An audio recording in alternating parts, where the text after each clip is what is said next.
Ikaw ang nagkarga sa kanya sa aeroplano. Kaya tinatanong kita, who gave you the order? Still, sir, I take my orders from the Chief of the Philippine National Police. So, Chief PNP, you give the order to have former President Duterte board the plane? Ang ano po namin is really to assist ang PCTC po. Kaya nga. Oh, PCTC. Were you the one who ordered the boarding of President Duterte sa aeroplano? General Alcantara, please. Categorically, did you or did you not give the order to General Marbil? No. No. So, General Marbil, are you lying? So I'm not lying, but I just want to have the executive privilege po regarding this matter. Ay, nandito na tayo eh. Executive privilege ka dyan. Bakit naging executive privilege? Kanina, bigla? sinabi mo, PCTC ang nagbigay ng order. Ngayon, mag-executive privilege ka. Kung sino-sino na tinuro mo. When were you assigned as the head of the CIDG? Dahil naalala ko, inaresto po ninyo si Pastor Kibuloy, August 24, tapos na-promote kayo. Pero by the way, congratulations, na-promote pala kayo. Wala pang isang buwan, na-promote kayo ulit. At napunta kayo sa CIDG 2024, di po ba? Isang buwan after the Kibuloy arrest, tama po ba? Yes, ma'am. And you were assigned to the CIDG specifically. What would you say are the main mandates of the CIDG? Anong mission nito?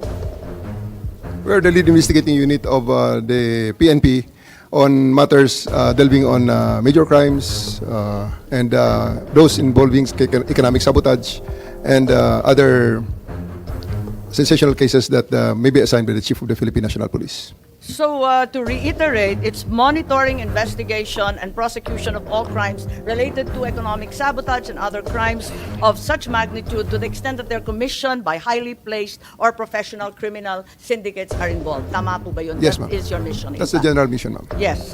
And part of the CID mission as well is to investigate major violations of the revised penal code, right? Yes, ma'am. Okay, so the CIDG is largely the elite investigation arm of the PNP, is that correct? Yes, ma'am. Criminal Investigation and Detection Group, tama? Yes, ma'am. Kung ganon, yung pag-aaresto ng high-profile persons katulad ni Prrd, kasama sa core function ninyo? Investigasyon pa rin ba yun? Implementation of warrants is part of the CIDG's mandate, ma'am. Yes, but it's the after effect. It's not the core function. Bakit kayo naging lead? Kitang-kita naman, nung March 11, not only was the CIDG involved in the arrest, kayo pa rin yung lead sa operation. Yes. We can clearly see na kayo ang pinakamataas. You were the highest ranking member of the PNP in many of the videos. I was directed by the Chief of the Philippine National Police, ma'am. Yes, perhaps our Chief PNP can explain. Bakit yung CIDG ang naging lead? Samantalang investigasyon ang dapat mission nila. Ma'am, I just want to, yun sa background po natin, yun sa PNP po, ang Interpol PCTC ang dalawa lang po yung pinapadala niya, no? Pagka dun sa PNP po, ang main task po namin, pagka PCTC, CIDG, ang sa NBI naman, NBI Interpol. So usually, pagka may request po ang PCTC, ang pinaka-diretso po namin is CIDG, not any other unit when it comes to arrest po. Pero you had the choice, ano? Madam Chair. Hindi naman lagi CIDG nag-aaresto nitong mga high-profile personalities. Wala naman ako nakikitang CIDG sa TV pag nakikita yung iba't ibang krimen. Hindi naman lagi sila eh. Ma'am, when it comes to the request of the PCTC, ang tasking po is always sa CIDG po. Yun po yung ano natin sa Ang PCTC. binanggit ni Executive Director ay yung NBI. Wala siyang binanggit na CIDG. Ma'am, when it comes to the PNP, ang PNP po, ang automatic po namin, it's from me, I always task the CIDG po when it comes to Interpol matters po. So it's in fact your choice. General Torre is a trusted and competent general, and that's the reason you chose him. No, ma'am, that's for me, it's always the CIDG when it comes to yung mga national po ng, ano po, ng huli po. Yes, Senator Bato, please. Thank you, Madam Chair.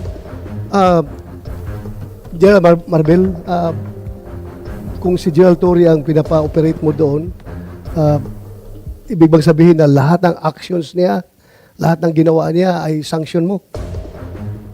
Opo, it's under po ng Philippine National Police po yan. So lahat ng ginawa niya, sagot mo? Yes, sir, opo. Thank you. That's the PNP that I would like to believe. Whatever your people does or fail to do, sagot mo. Diba?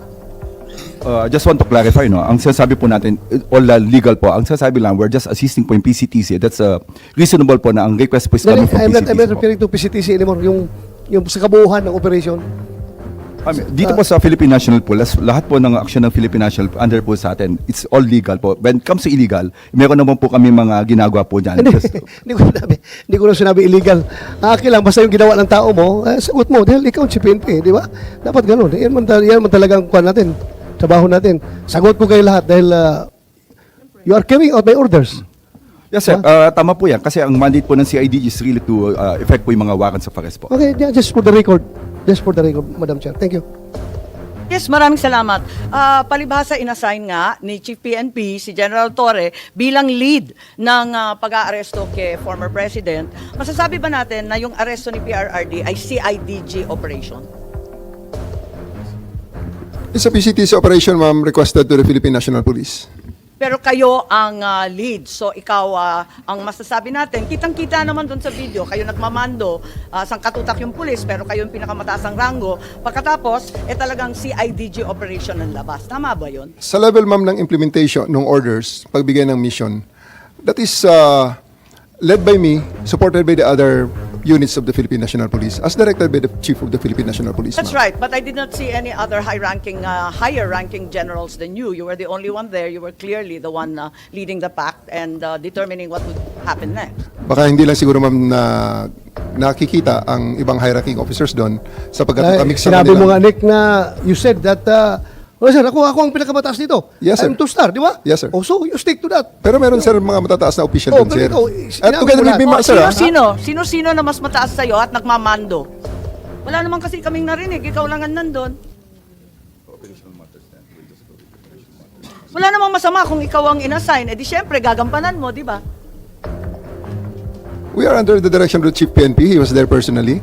Ang pag-implement lang, sir, ng ma'am, ng actual arrest ay ang aking ginawa, and I operated under that direction to ensure the proper service of the warrant, the observation of the law, protection of the arrested person, and ensuring his safe delivery Okay lang. sa kung saan man siya pinapadala sa akin. So ma'am. simple lang. Was it a CIDG operation? Yes or no lang po? Para No, ma'am. maliwanag That's na. a PNP operation. CIDG bahagi naman ng PNP. Pero sa dinami-dami ng division, sa dinami-dami ng pangkat sa PNP, CIDG ang pinili ng Chief PNP na maglulunsad nito. Tama po ba? That is an operation, composite operation. That is an operation headed by a composite team of the PNP, led by the director of the CIDG, ma'am. So, who give the orders to have President Duterte transported to The Hague? Sino nagbigay sa'yo ng order? Sir, my order is to serve, the order that I received from the Chief of the Philippine National Police is to serve the warrant and ensure his delivery to the 250th Wing, to the team that will deliver him to The Hague. On the nuances of the higher authorities, I may not be privy to that information. Okay, hanggang doon lang sa 250. Sino nagpadala sa kanya sa aeroplano? Nagpasakay sa aeroplano? The order for me, sir, is to deliver him to the team that will deliver him to The Hague. And Sinong team na yun? Na-establish naman natin, sir, that it is done by the Interpol. Interpol. Sinong Interpol doon? Sinong Interpol doon? Si Ambassador Lacanilaw? Kanila o nag-order sa'yo na isakay sa aeroplano? Sir, I think we have already established. Yung order ko is for me to deliver him to the 250th Wing and deliver him to the team. Okay, at assist nandun na the siya sa 250th Wing. Ngayon, pinilit mo siyang ilabas. Nakita ko pa yung matanda, humawak sa lamisa. Ayaw siya magpadala sa'yo. Ayaw niyang sumakay sa aeroplano. Sino nag-order sa'yo na isakay siya sa aeroplano?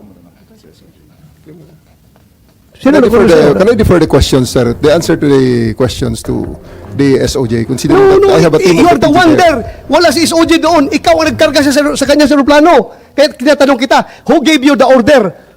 Still, sir, I take my orders from the Chief of the Philippine National Police. So, Chief PNP, you give the order to have former President Duterte board the plane? Ma'am, I think that from the very beginning, the DOJ's advice was sought on every step of the way. Yes, sir. We gave the clearance to serve the warrant Yes, sir. of arrest. I am asking them because they are on the ground. Sila ang nag-implement doon. Kaya, Chief PNP, you give the order to the CIDG? The order of to the CID is really to assist the PCTC when it comes to arrest po.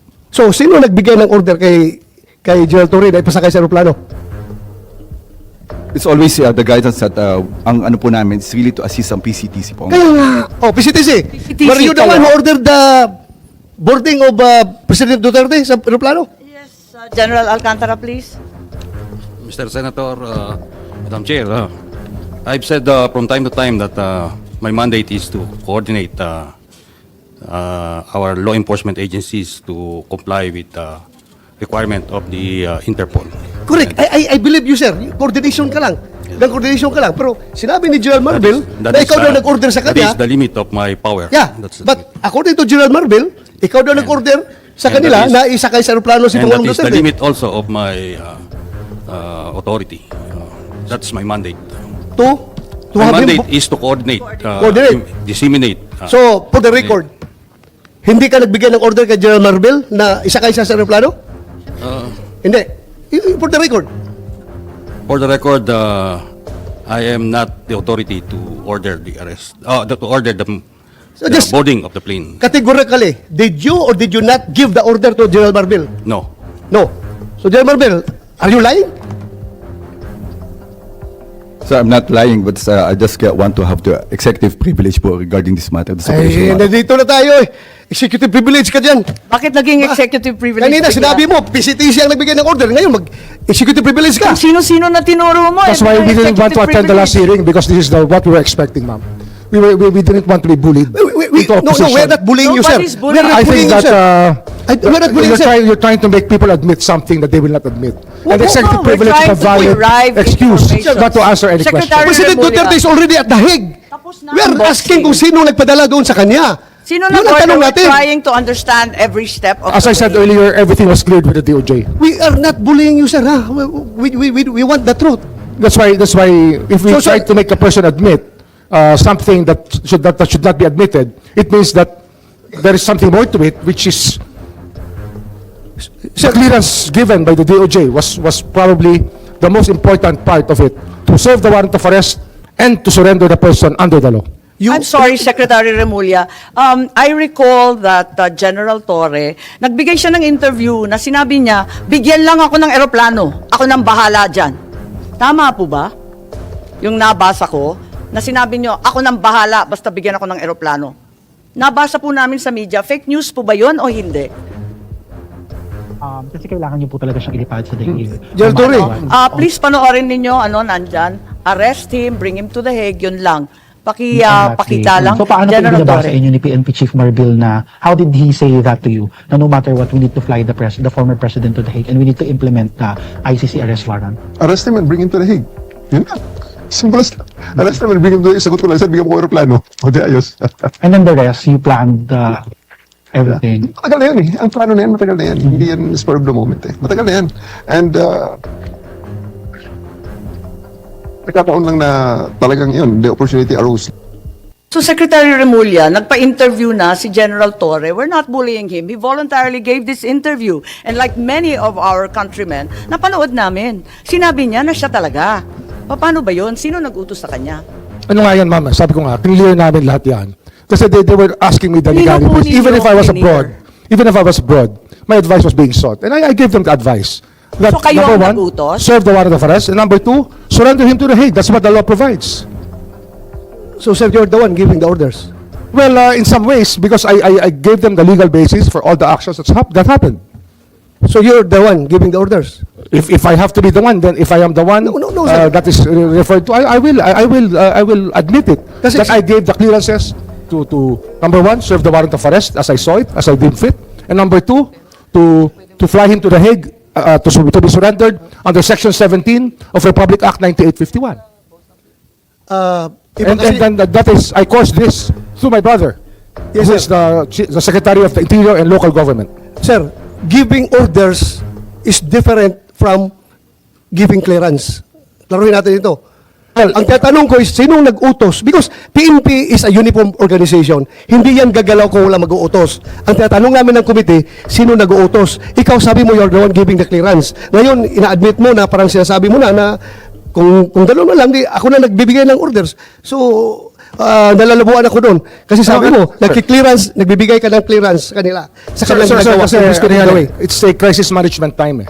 Kailangan maklear lahat. Dapat malinaw mag-isip yung mga taong kasama sa nasabihan usapan. mo na ahead of time. Nakita na lahat yan. Tinatanong nila sa akin kung ano nga. Ang sinabi ko talaga dyan, number one, you can serve the warrant. And number two, Hague. Surrender him to the Hague under the law. So- That is what the law provides. So ang ibig sabihin, nalaman na ninyo na may warrant bago pa umabot yung March 11, 3 a.m. na sinasabi. Hindi po. Nalaman may ko, clearance na una, before sasabihin ko March sa inyo, 11. nalaman ko po na merong problema nung March 9, ako po yung nasa airport at sinasabi sa akin, mukhang may mga chismis na merong warrant. So balik tayo sa Pero chismis mo yun. Kung alam ko kung totoo yun, hindi na po ako lumipad. I would have stayed here. Pero I had to fly because I had a commitment So nautusan with ninyo ng March the 9. UNODC. So nautusan ninyo ng March 9 si PNP Chief Hindi ho, Martil? nung dumating po yung warrant, yung diffusion order, pinadala po sa akin yan. Siyempre, ang technology naman, nasa Vienna po ako, kahit iba yung oras. Nung nakita ko po yung diffusion order, sabi ko, it's valid. You can serve it. Tsaka may warrant na kasama kasi yun eh. May warrant po kasama na pinadala sa akin eh. Sabi ko, it's a valid warrant. Akala ko yung diffusion hindi warrant. Bakit Hindi ba, may kasama ko warrant yun. Usapin? It had an accompanying warrant which was given to me. And that warrant was the one that was served to the former president.